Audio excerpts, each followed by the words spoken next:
Assalamualaikum warahmatullahi wabarakatuh. Perkenalkan, saya Maylin Vanessa Herianto, mahasiswa jurusan D4 Fisioterapi semester 3. Pada video kali ini, saya akan menjelaskan mengenai gagal jantung untuk memenuhi tugas take home exam dari mata kuliah Patofisiologi Kardiopulmonal. Gagal jantung. Apa sih gagal jantung itu? Gagal jantung merupakan suatu keadaan di mana jantung gagal memompa darah ke seluruh jaringan tubuh untuk memenuhi kebutuhan metabolisme tubuh.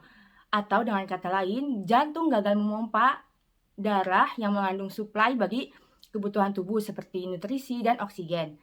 Karena kegagalan jantung ini, tubuh akan menjadi lemas, kekurangan oksigen, dan kekurangan nutrisi. Terdapat beberapa patofisiologis dari kegagalan jantung. Yang pertama, ada kegagalan pompa jantung yang disebabkan akibat kerusakan dan kekakuan dari serabut otot jantung dan volume sekuncup.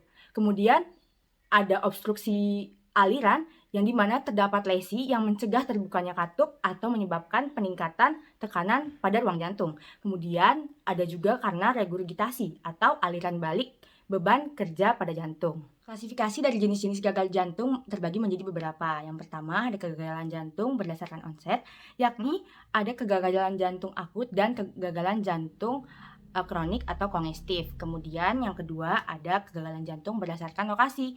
Berdasarkan lokasi ini, kegagalan jantung terbagi menjadi dua, yakni gagal jantung bagian kanan dan gagal jantung bagian kiri. Kemudian, berdasarkan fungsi dan timingnya, yaitu ada gagal jantung sistolik dan gagal jantung diastolik.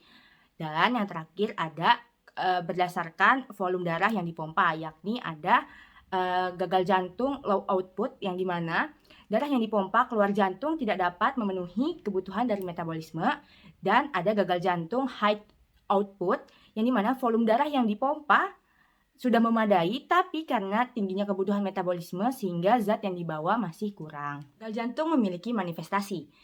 Manifestasi dari gagal jantung ini dapat dilihat dari gejala dan tanda-tanda yang ditimbulkannya.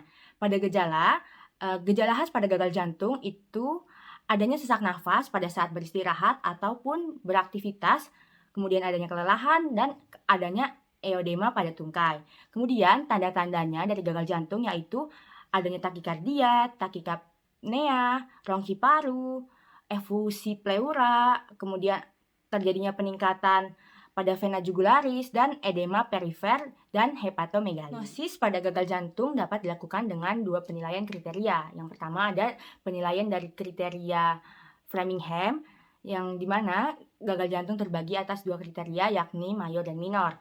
Pada kriteria mayor disebutkan tanda-tandanya yakni penderita mengalami sesak pada malam hari, terjadinya bendungan pada vena sentral, kemudian terjadinya peningkatan tekanan pada vena jugularis, kemudian terdengarnya ronghi paru, terdengarnya bunyi jantung S3 gelop, kemudian adanya reflux hepatojugular, edema paru, dan adanya kardiomegali.